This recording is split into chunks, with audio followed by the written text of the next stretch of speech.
Bismillahirrahmanirrahim. Assalamualaikum warahmatullahi wabarakatuh.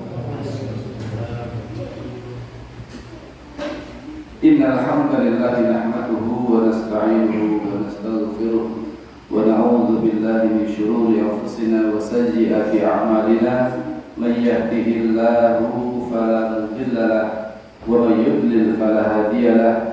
أشهد أن لا إله إلا الله وحده لا شريك له وأشهد أن محمدا عبده ورسوله لا نبي ولا رسول بعده أوصيكم وإياي نفسي بتقوى الله فقد فاز المتقون حيث قال تعالى في كتابه الكريم أعوذ بالله من الشيطان الرجيم بسم الله الرحمن الرحيم يا أيها الذين آمنوا اتقوا الله حق تقاته ولا تموتن إلا وأنتم مسلمون وقال يا أيها الذين آمنوا اتقوا الله وقولوا قولا سديدا يصلح لكم أعمالكم ويغفر لكم ذنوبكم ومن يطع الله ورسوله فقد فاز فوزا عظيما وقال رسول الله صلى الله عليه وسلم اتق الله حيثما كنت وأتبع السيئة الحسنة تمحوها وخالق الناس بخلق حسن اللهم صل وسلم وبارك على نبينا وحبيبنا رسول الله محمد صلى الله عليه وسلم وعلى آله وأصحابه ومن تبعهم بإحسان إلى يوم الدين أما بعد.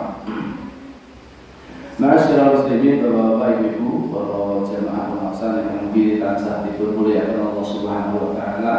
Tentunipun ingkang sepindah untuk kita sami tansah menjabat puji lan puji syukur wonten ing dalam Allah Subhanahu wa taala kang ucapan alhamdulillahirabbil alamin.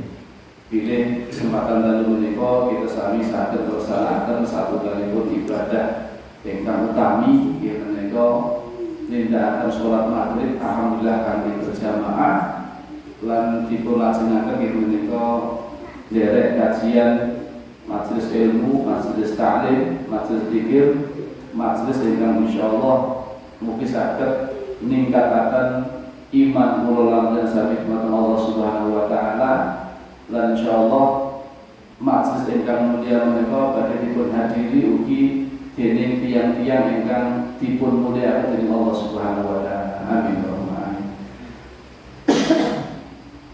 Salam selawat kita aturaken dumateng suri tauladan kita sami uswah hasanah inggih menika Rasulullah Muhammad sallallahu alaihi wasallam ugi dumateng sedaya pendheripun saking kalangan para sahabat, para tabi'in, tabi'ut tabi'in, saha sedaya umatipun ingkang tansah nderek tuntunan syariatipun ugi dinjal wonten ing yaumul qiyamah. Masyaallah muslimin arsadani wa arsadakumullah. Kita laksanakan kajian kita tasih bahas babagan yang menika bahaya riya. Awit riya menika dipun wastani yang menika asyirkul asghar, syirik kecil. Bentenipun antara syirik akbar kali syirik asghar. Nek syirik akbar menika saged batalaken keislaman itu. Tiyang beribadah dumateng saliyane Allah. Contohipun misalnya tiyang ingkang menyembelih hewan dipun tujuaken dumateng saliyane Allah. Entah niku damel penunggu-penunggu maupun apa lagi. Berkorban kepada selain Allah itu termasuk bentuk syirik akbar. Syirik akbar menika yukhriju al-millah, mengeluarkan seseorang pelakunipun yang menika saking agami Islam alias batal syahadat itu. Pramila diantawis napa menika pembatal syahadat wonten kita tauhid disebutkan ada 10 pembatal. Termasuk nanti nawaqidul iman di pembahasan masalah iman niku syirik menempati posisi pertama. Posisi pertama ingkang batalaken syahadat utawi batalaken iman menika syirik. Pramila dosa syirik menika pancen ingkang paling dipun napa menika dipun gatosaken sae. Sampai-sampai Rasulullah SAW menika nggih maringi nasihat dumateng sahabat Abu Darda radhiyallahu anhu. Menika nasihat ingkang pertama kali menika la tusyrik billah. La tusyrik billah. Ojo pisan-pisan sira kuwi nyekutukake Allah. Wa in kutita aw hurita.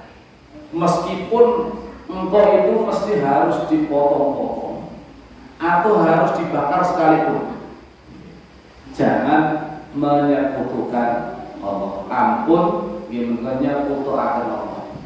Ini perkara yang paling ujian di dalam ajaran Islam. Alat syirik menika bagian saking napa menika lawan saking tauhid utawi ibadah Nabi dumateng Allah Subhanahu wa taala. Bila para nabi lan rasul sedaya diutus dalam rangka tauhid. Lan tauhid niku boten badhe sempurna nalika boten ninggalaken kesyirikan. Lan yo syirik akbar menika yukhriju anil millah, termasuk dosa yang paling besar, bahkan termasuk kezaliman yang paling besar yang menika menyekutukan Allah. Niku nek syirik akbar. Lah syirik asghar kados dene riya niku termasuk asyirkul asghar.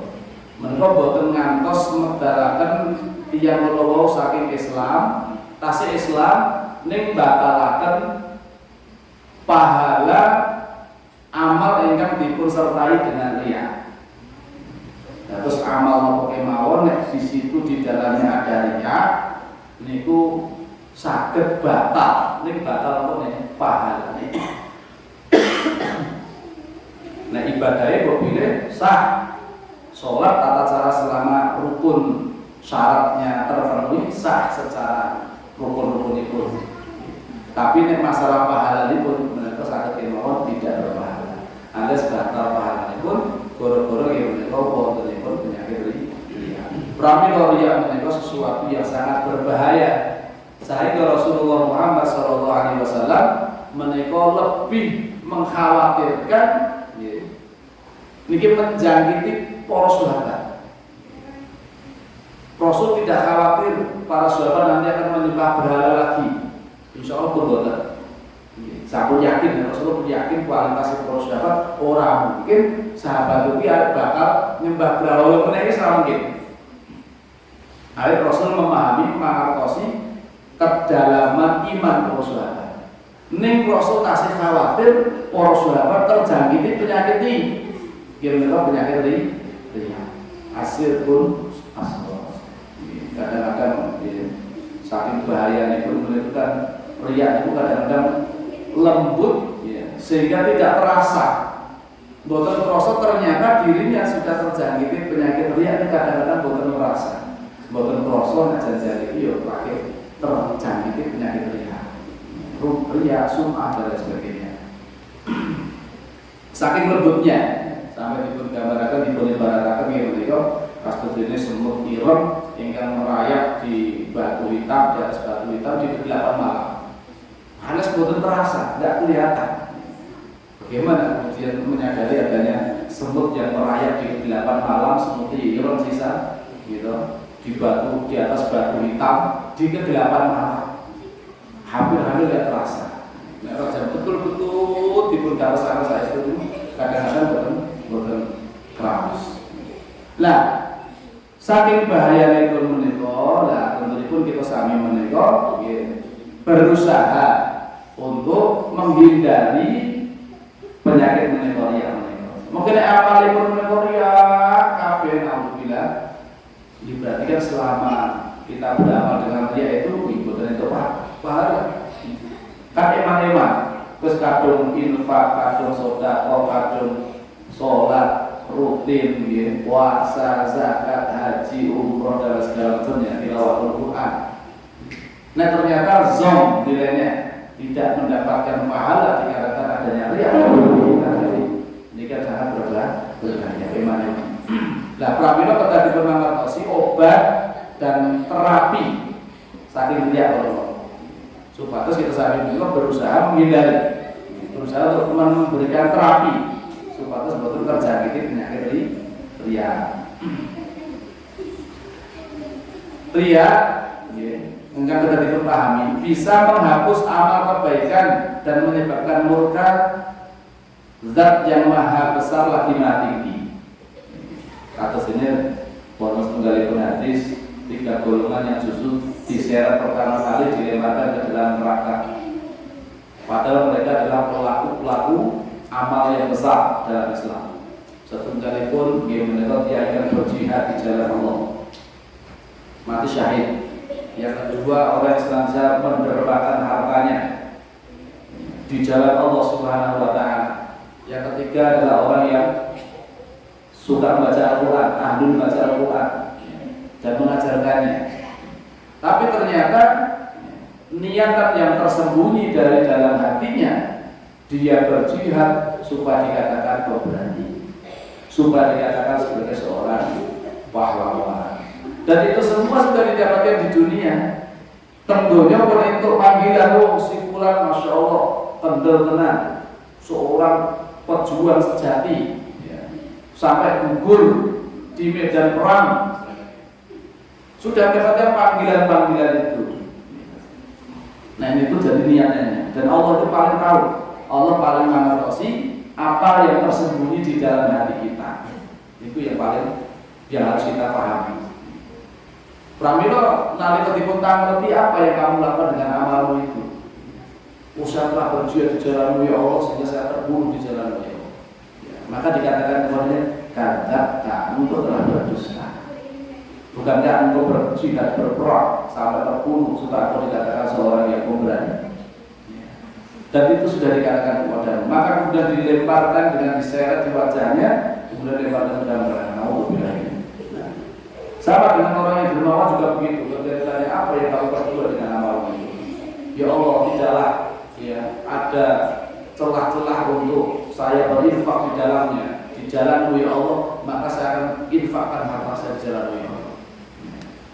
Maka kemudian Allah mengatakan kepada saya, kata engkau telah berdusta, karena semuanya engkau berinfak sedekah supaya engkau dikatakan seorang yang dermawan.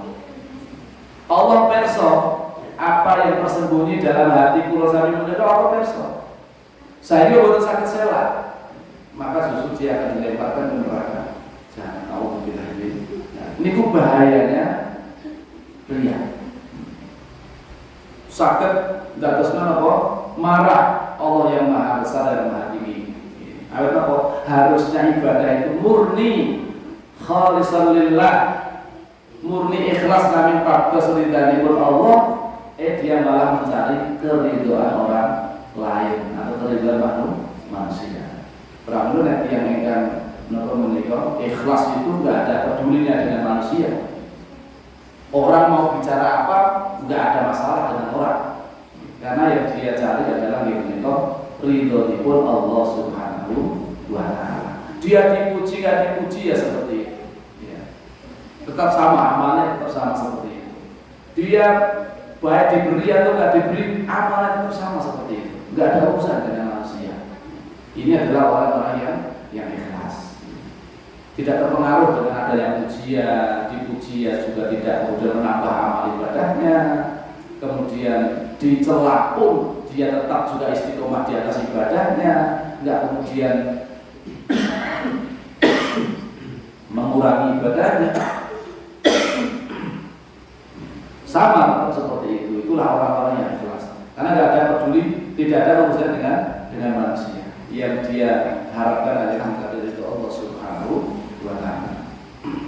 Selain itu riya juga termasuk dosa besar yang berbahaya. Sana dan sebutannya pun gimana syirik kecil. Ampun terpancang oleh panggilan kecil. Ya, syirik kecil lah, cuma kecil aja. Seolah-olah jangan kecilnya. Tapi syirik kecil ini syirik yang sangat berbahaya dan termasuk itu dosa besar. Jadi jangan terkecoh dengan kata-kata asyirkul asghar, syirik kecil, cuma kecil. Padahal itu syirik. Karena dia mencari itu selain Allah Subhanahu wa taala, itu syirik, tapi syirik kecil. Walaupun kecil tapi itu syirik gitu. Makanya yang harus dipahami ini merupakan perkara yang besar, sangat berbahaya. Bila demikian, sudah sepatutnya segera menghapusnya dengan sungguh-sungguh. Nah, ini yang harus kita lakukan. Bagaimana kita berusaha untuk menghapus, menepis semua bisikan-bisikan dalam hati kita yang kaitannya supaya kita itu berlaku itu harus kita hilangkan dalam hati kita. Dan itulah cara kita untuk menyelamatkan hati kita dari bahaya kesyirikan. Adapun berkenaan dengan pengobatannya, maka ada beberapa metode ini pengobatan. Yang pertama, terapi ini pun yang pertama adalah memutus akar dan sumbernya. Sing marai dadekne awake dhewe riya itu apa? Nah, itu harus dihapuskan. Apa itu yang menjadikan kita itu atau akar atau sumber terjadinya riya? Yaitu adalah diantaranya perasaan senang dipuji, senang diulem. Orang kalau sudah gila pujian, itu jadi bahaya. Karena kalau nggak dipuji, marah nih. Saya sudah melakukan ini itu nggak ada sih urainya sih ngelem kok. Orang nanti kok nih cek ngaruh jauh. Ini namanya orang yang gila dengan pujian. Kalau nggak dipuji marah. Bahkan panggilan pun kadang-kadang dipanggil dengan nama biasa, kadang-kadang marah.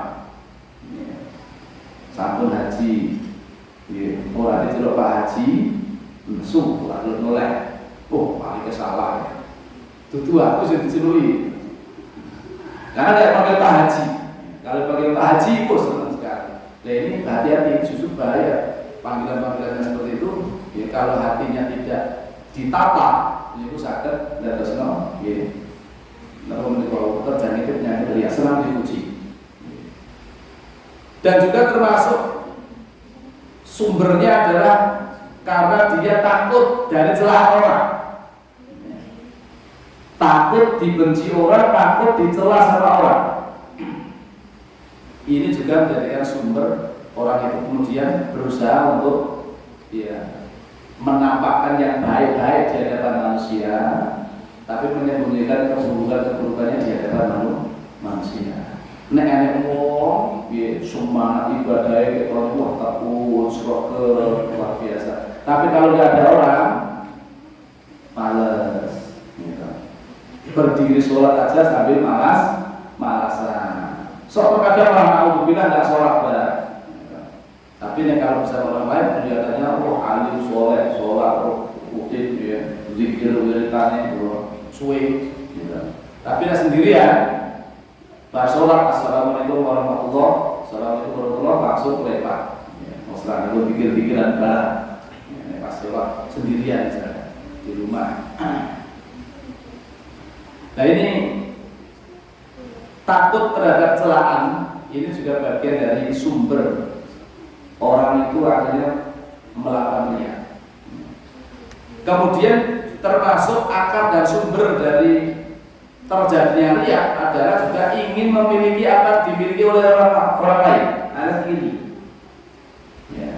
Perasaan iri ini juga termasuk bagian dari bahaya yang menjadikan orang itu kadang-kadang pengen memiliki apa yang dimiliki oleh orang lain, alias hasad. Maka tiga sumber ini harus diputus. Orang yang senang dipuji, orang yang takut dicela, kemudian pengen memiliki apa yang dimiliki oleh orang lain, ini harus diputus. Kalau tidak, ini akan menjadi penyakit yang sangat berbahaya di dalam hati. Karena tiga hal inilah yang sering menggerakkan orang itu berbuat riya. Karena tiga hal itu Pak sumber itu. Maka caranya ini semua harus diputus akar permasalahan ini. Nek boten dipun putus, yaitu nanti alias ini nanti diperturutkan terus selamanya kita akan kesulitan untuk menghindari penyakit riya. Kalau sudah terbiasa, ini dia nggak merasa betul, nggak terasa. Kita berbuat riya itu kadang nggak terasa. Permasalahannya harus benar, harus sampai, gitu. Ternyata ada dalam hati kita, ternyata riya di dalamnya. Terapinya ialah dengan mengetahui bahwa riya itu akan menghilangkan kebaikan hati. Padahal tiyang menika samangke badhe selamat ngadeg marang Allah Subhanahu wa taala dinten kiamat menika tiyang ingkang menghadap dumateng Allah kanthi beto ati ingkang resik, ati ingkang selamat, qalbun salim. Yauma la yanfa'u malun wala banun illa man atallaha biqalbin salim. Hanya orang yang membawa hati yang salim, hati yang selamat dari berbagai macam kotoran penyakit dari hati, inilah yang akan selamat di hadapan Allah Subhanahu wa taala. Maka hati itu membersihkan jiwa, membersihkan hati, tasfiyatun nufus, menika perkara ingkang penting. Awit Allah itu boten namung dimirsani gelar-gelar fisik awake dhewe. Nggih, dohir awake dhewe boten, tapi sing dimirsani hati. Ya, hati-hati kula lan jenengan sami. Innallaha la yanzuru ila suwarikum wa la ajsamikum walakinna yanzuru ila qulubikum wa a'malikum. Satemene Allah menika boten mirsani bentuk fisik. Jasad badan kula lan menika nanging Allah Subhanahu wa taala badhe mirsani ati kula lan sami lan amal perbuatan kula lan panjenengan sami.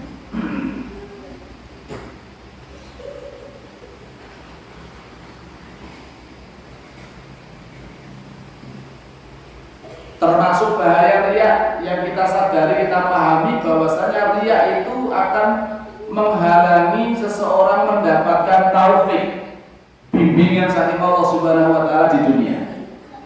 Padahal kita sami menika senantiasa butuh hidayah, butuh taufik, butuh bimbingan saking Allah Subhanahu wa taala supaya tetap istiqomah di atas jalan yang benar, di atas jalan shiratal mustaqim. Itu kan butuh bimbingan.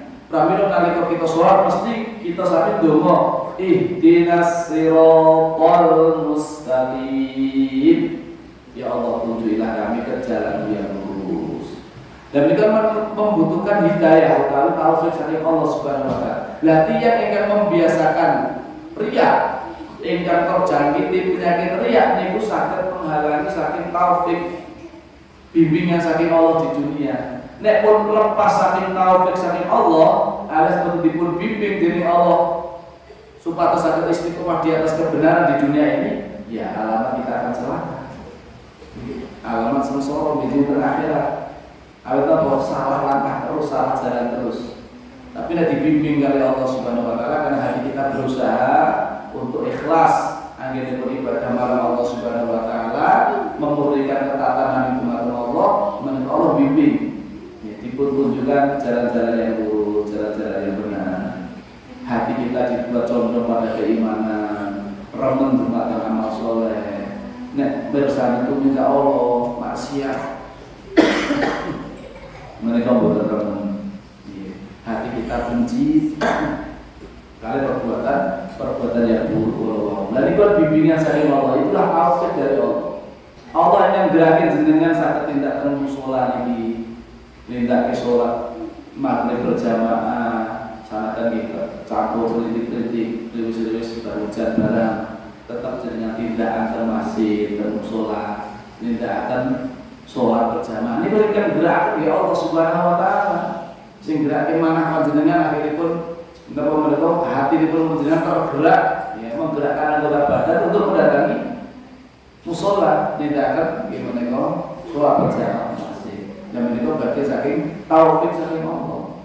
Pramila nalika kita sami menika saged nindakaken satunggalipun ketaatan, mak bersyukur marang Allah sejatosipun menika petunjuk saking Allah, bimbingan saking Allah. Ingkang gerakan jenengan itu saged nindakake amal saleh niku nggih Allah.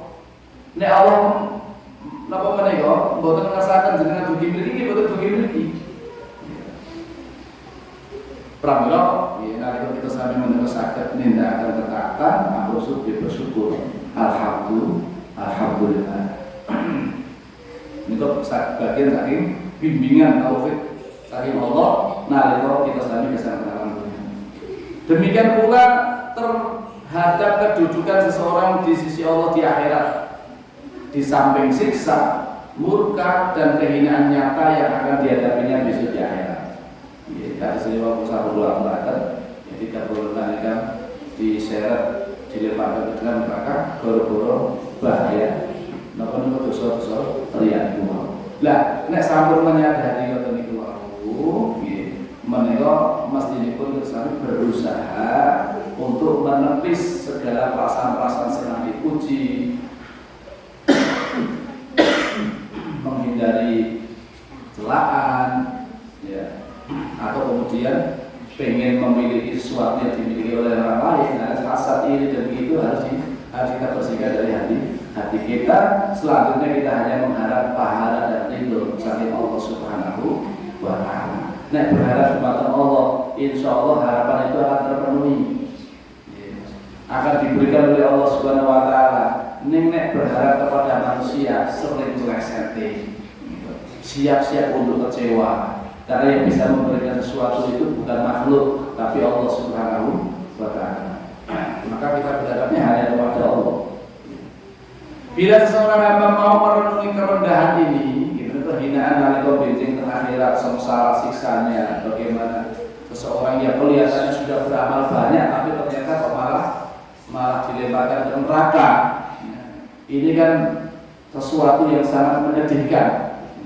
Nek sampun kita sambil merenungkan kondisi yang seperti itu, balasan yang akan ditimpa atau didapatkan kelak di hari kiamat, kemudian keindahan obsesi terhadap dunia yang hanya sebentar, romansanya dengan dapat pujian, senang dipuji, senang dilem-lem, ya.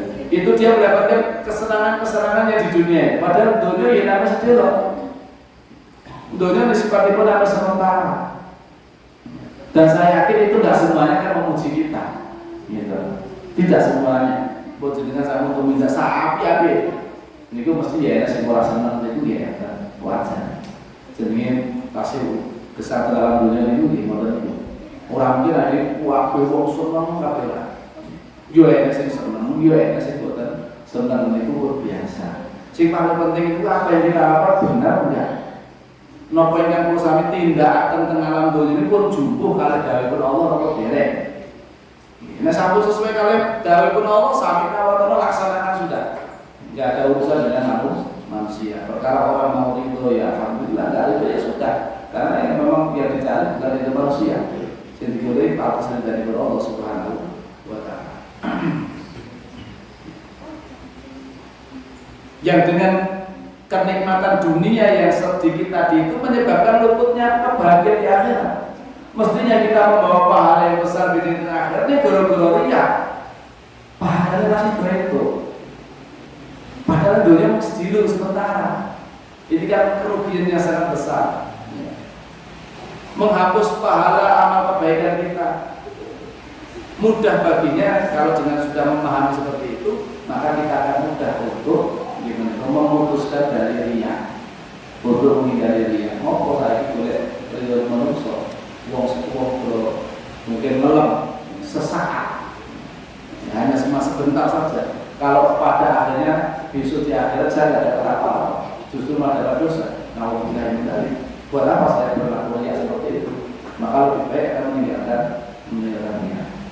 Ini diantara terapi yang pertama, yaitu adalah dengan cara memutus akar dan sumbernya. Kalau katakan sumber itu pun akar itu bagaimana senang dipuji, kemudian takut terhadap celaan manusia, dan juga ingin memiliki apa yang dimiliki oleh orang lain, alias hasad, iri. Ini juga bisa menyebabkan orang berlaku ya. Maka yang seperti itu harus kita putus dari dalam hati kita.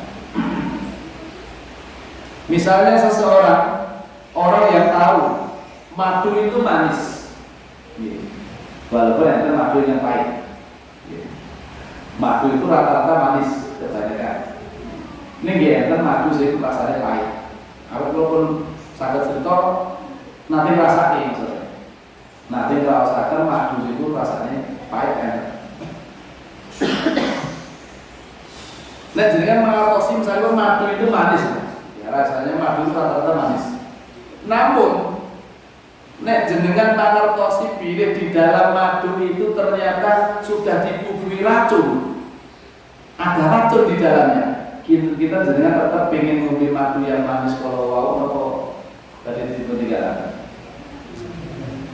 Nah jenengan pengertos, mesti badhe tipe tinggalan. Oh, mendadak sakit manis hanya saat sampai di tenggorokan, baru mati. Badan kerja-kerja awalnya ke KB, membiru. Ya. Kemudian kalau nggak tertolong nyawanya bisa mati. Ya buat apa kita minum yang manis sebentar? Manisnya hanya sesaat, tapi kemudian menjadikan kita binasa. Nek mangertosi di dalamnya itu ada racun. Nek kalau di dalamnya itu nggak dapat racun, bahkan jadi obat ya kita senang minum madu. Ya akhirnya senang minum madu. Kenapa? Mengandung obat. Dengan pas sakit, konsumsi madu. Bagus, karena itu memang minuman herba, sangat berkhasiat itu madu itu sebagai obat. Tapi madu tersebut ternyata sudah dicampuri racun, ya, dibubuhi racun di dalamnya. Jenengan ngerti ya racunnya jeruk? Ya, tentunya orang yang berakal dia akan memilih untuk meninggalkan, nggak meminum itu. Termasuk ini mau lihat ini mau, jenengan kertas walaupun mungkin senang ada pujian, ya, mendapatkan pujian yang sesaat walau ngalam donya. Ini nek datosno niku jenengan sengsara benjing tengahnya, sengsara tengahnya, ya buat apa? Ya kita melakukan seperti itu, maka yang seperti ini insya Allah akan menjadikan kita lebih mudah untuk bisa meninggalkan riya. Yang kali yang kedua, menyingkirkan apa yang tumbuh dalam hati di sela-sela ibadah. Semua ini juga harus dipelajari. Kadang-kadang awal kita beribadah itu ikhlas. Awal mula pas ibadah itu ikhlas. Ini kadang-kadang di sela-sela kita pas ibadah itu muncul perasaan. Apalagi ada datang pas datang sendirian, sholat sendirian, ya ikhlas khusyuk betul. Tapi pas giliran ada orang lain datang orang lain, jenengan tahu ada orang yang datang, wah kemudian ya. Maka sholatnya yang tadinya sudah biasa-biasa kita rasa biasa, kemudian ya lebih diperbagus lagi sholatnya. Lah, memperbagus lagi sholat kita karena ada orang lain, itu adalah ada riya di dalamnya. Dari di dalamnya ada riya.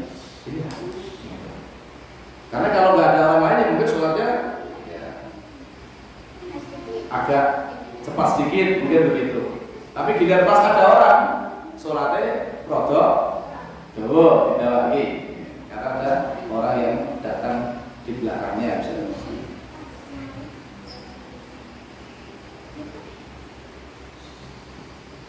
Jadi, pramila kita ugi berusaha melawan setiap bisikan-bisikan dalam hati. Ini enak bisikan-bisikan, ada orang lewat, misalkan ada jenazah pas sholat, banyak bisikan-bisikan ada memperbaiki badan, memperbagus sholatnya sendirinya, mengkhusyuk-khusyukkan, itu dilawan. Enggak ada urusan dengan manusia. Bismillah, saya hanya menghadap pada Allah Subhanahu wa Ta'ala. Terus dilawan terus perasaan untuk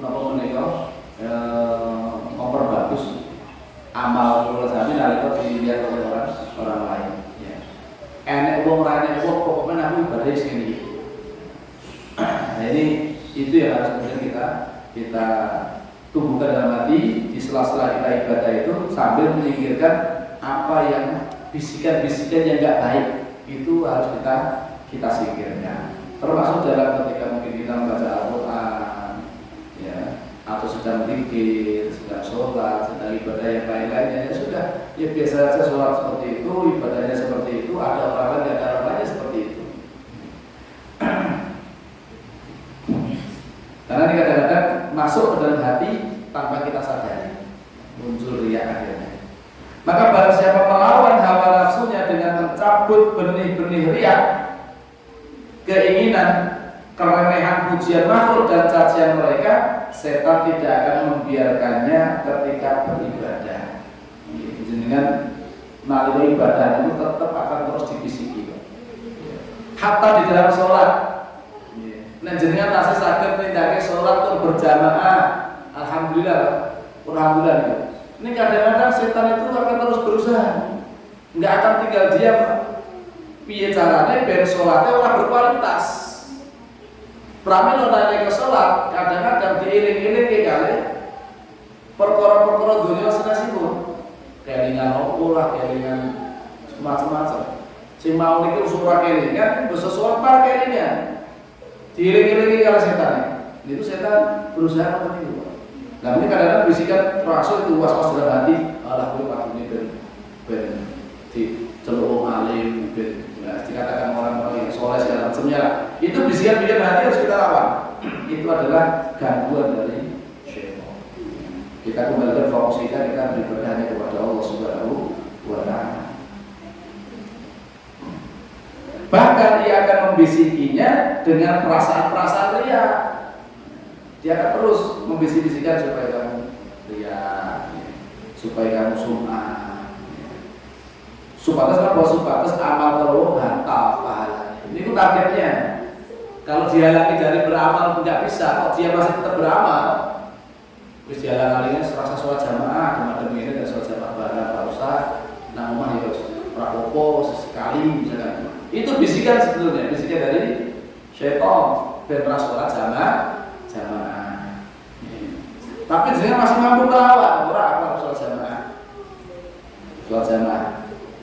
Nanti kalau sholat jamaah setan tidak tinggal dia juga akan berusaha untuk membatalkan pahalanya dengan cara apa? Ya mungkin diganggu dengan ria, perasaan ria, atau kemudian diganggu dengan diingat-ingatkan dengan perkawis-perkawis dunia yang lainnya. Saya terus dengan sholat itu kurang berkualitas.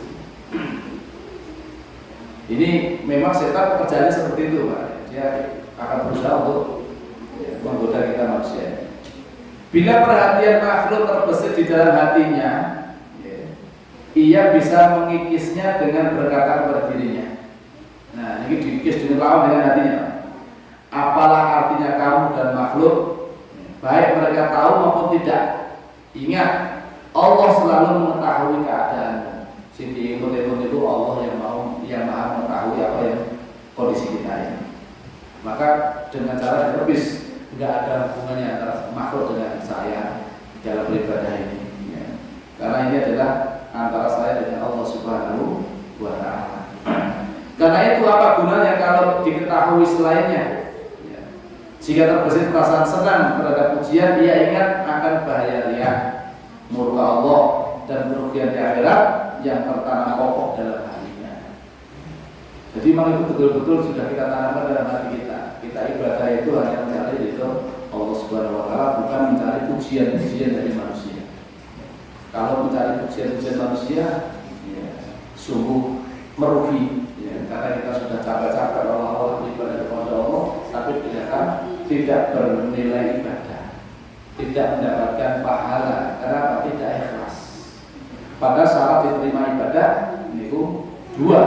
Yang pertama adalah ikhlas, mencari ridho Allah Subhanahu wa Ta'ala semata, dan yang kedua adalah ittiba Rasul, mengikuti sunnah Rasulullah Sallallahu Alaihi Wasallam. Nah, sesuai dengan tuntunan Rasulullah Sallallahu Alaihi Wasallam, itu akan menjadikan amal ibadah usaha itu tapi dengan Allah Subhanahu wa Ta'ala.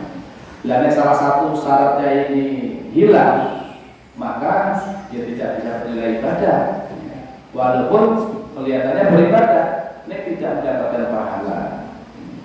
Contohnya pun dia dengan ibadah, ini boten ikhlas. Walaupun tidak ibadah perlu ada tuntunan itu, ada dasar itu sakit syariat. Ini boten ikhlas.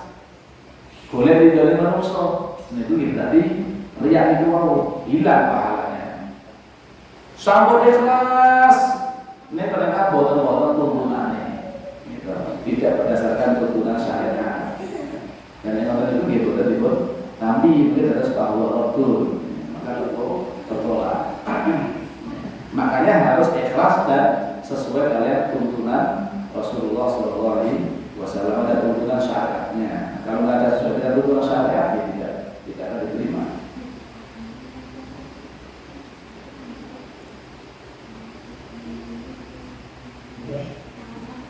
Nah, ini ada persoalan yang berikutnya.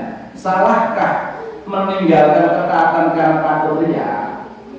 Wah, unsur enggak diuyai, mending merasa beramal sisa ya, dan rugi, mengandung beramal ya, aku orang pahala, rugi, serasa beramal sisa. Nah ini juga sikap yang tidak benar.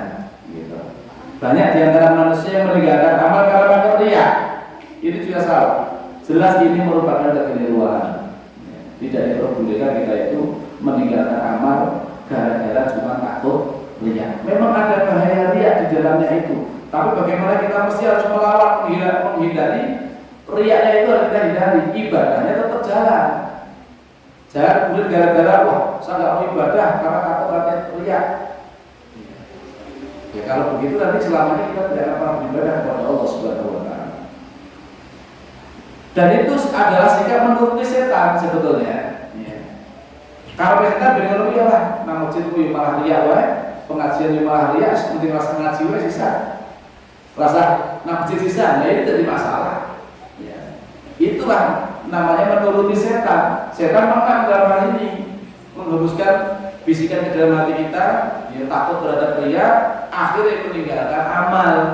Itulah targetnya setan. Supaya kita saling rombongan beramal. Di bedel-bedel ini paling Korea, paling jadi delai kok ketika di wong alim. Seperti masjid. Nanti persima doa benar wong alim. Nah, itu bisikan-bisikan dari syaitan, ya, menuruti keinginan syaitan. Menyebabkan pengangguran, alias nganggur dari amal. Terus mau beramal ini takut, ya. Mau sholat takut dia, mau ngaji takut dia, mau taklim takut dia, mau baca Al-Quran takut dia, mau sedekah takut dia. Ya akhirnya nggak jadi beramal, nganggur namanya, pengangguran ya, dari amal soleh. Padahal kalau kita tidak melaksanakan amal soleh, apa yang mau kita jadikan bahan nanti untuk bekal itu di akhirat? Serta ini meninggalkan kebaikan. Selama motif amalnya benar, ini paling penting.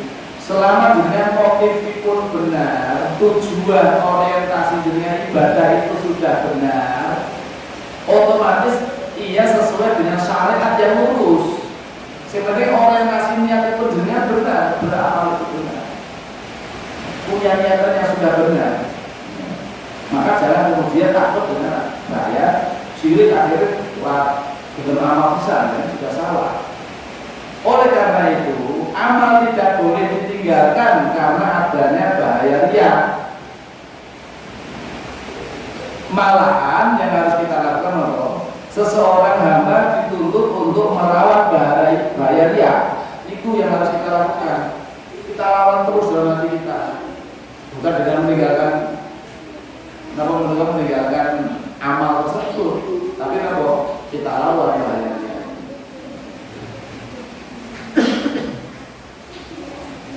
Mengharuskan hatinya malu kepada Allah.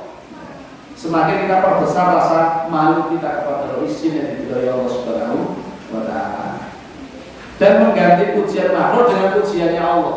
Yang kita katakan pujian dari Allah Subhanahu wa Ta'ala semata, bukan pujian dari makhluk. Perkara nanti ada orang yang memuji perbuatan kita, tidak ada masalah. Tidak ada masalah ketika kemudian kita beramalnya sudah betul-betul mencari ridho Allah, kemudian ada orang yang memuji amal kita, ya sudah. Ya. Itu bagian dari busro di dunia kita. Tapi bukan itu menjadi orientasi tujuan kita. Ya. Tujuannya adalah agar kita mendapatkan ridho dari Allah Subhanahu wa Ta'ala semata. Perkara kemudian manusia juga akhirnya ridho, karena ridho Allah, kalau Allah sudah ridho seorang, ya Allah menjadikan orang-orang itu jadikan ridho kepada kita. Maka yang paling penting itu kita mengharapkan ridho dari Allah. Ya. Maka ridho manusia yang lainnya akan mengikuti. Tapi kalau kita mencari ridhonya manusia, belum tentu manusia ridho pada kita. Ya. Dan itu menjadikan Allah tidak ridho pada kita. Itu sudah pasti begitu. Maka yang orientasi kita adalah yang paling utama adalah kita mencari ridho Allah Subhanahu wa Ta'ala. Nah, perkara nanti itu ada orang yang mungkin memuji kita, ya, kemudian memberikan ya pujian kepada kita, ya. Maka itu adalah bukan dari tujuan kita, bukan jadi orientasi amal kita. itu sebagai bonus saja. Dan jangan sampai menjadikan kita itu semakin dipuji tambah semangat ibadahnya, nenek rana semuji belum perlu. Nah ini berarti tidak ikhlas sekali lagi. Itu berarti tidak ikhlas. Karena ikhlas itu dipuji ya tetap beramalnya seperti itu, nggak dipuji pun juga seperti itu. Ya. Ada yang mengatakan lain mengatakan ya, dipuji itu ya tidak menjadikan dia terbang, ya, alas gede, ya. Dicela pun tidak menjadikan dia tumbang. Ya, alias tetap istiqomah konsisten, sing dipuji atau tidak dipuji nggak ada urusan. Karena urusannya antara saya dengan Allah Subhanahu wa Ta'ala, tidak ada urusannya dengan makhluk. Karena yang akan memberikan jaza balasan, ini Allah Subhanahu wa Ta'ala kemauan bukan makhluk, bukan hamba. Hamba tidak bisa memberikan apapun besok di akhirat. Yang kita harapkan adalah tentunya pahala dari Allah Subhanahu wa Ta'ala.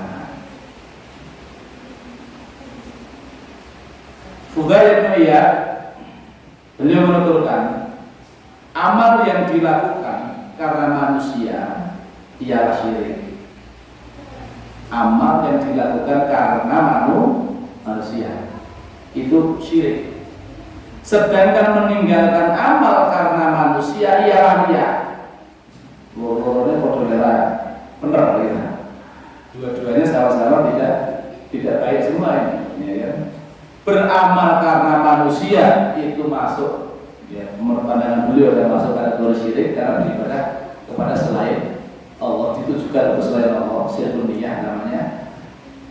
Tapi kalau niat meninggalkan karena takut karena manusia, sedangkan meninggalkan amal karena manusia, ya, orang masjid mulai dideloi wong kae, mulai dikira aku menilo riak dan segala macamnya. Nah justru karena kita itu meninggalkan amal itu dikarenakan manusia, itulah yang disebut riak itu sendiri sebetulnya. Ya. Maunya yang untuk orang biasa saja, ya. Bila ada orang sembunyikan seolah-olah, ya. Nah itu justru kadang-kadang malah terjangkit penyakit riak masuk ke dalam hati kita. Ya sudah, kalau biasanya tadi baca seperti itu, ada orang yang terbaca seperti itu biasa. Ya, kalau mungkin melirikkan sedikit tidak ada masalah. Melirikkan itu baca Al-Quran, ya. Itu baca Al-Quran. Karena apa? Dari tadi sudah membaca Al-Quran, gitu. Kecuali kalau dalam hati kita terbesit, ya, wah ada orang cara baca Al-Quran.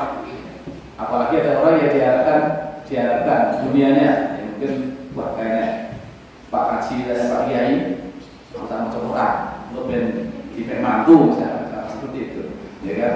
Dipek mantu oleh Pak Kiai, wah pintar ngaji segala macamnya. Akhirnya naik Pak Kiai, ya, ketika ada Pak Kiai datang dia, wah baca Al-Quran. Padahal ada Pak Kiai nggak mau baca Al-Quran. Nah ini itu yang namanya ya. Ikhlas, nah ini terapinya ikhlas, berarti memurnikan ibadah ketatan dengan Allah kemauan, bisa menyelamatkanmu dari keduanya. Saged menyelamatkan kalau sami menika dari dua hal yang juga berbahaya. Beramal karena manusia itu adalah syirik, sedangkan meninggalkan amal karena manusia itu riya. Loro-lorone padha wae. Ya. Karena riya sudah termasuk ke syirik asghar. Ulama lain yang terakhir beliau berkata, barang siapa meninggalkan amal karena takut ikhlas, ya, sungguh ia telah meninggalkan ikhlas dan amal sekaligus. Ya. Barang siapa sinten kemawon sing ninggalke amal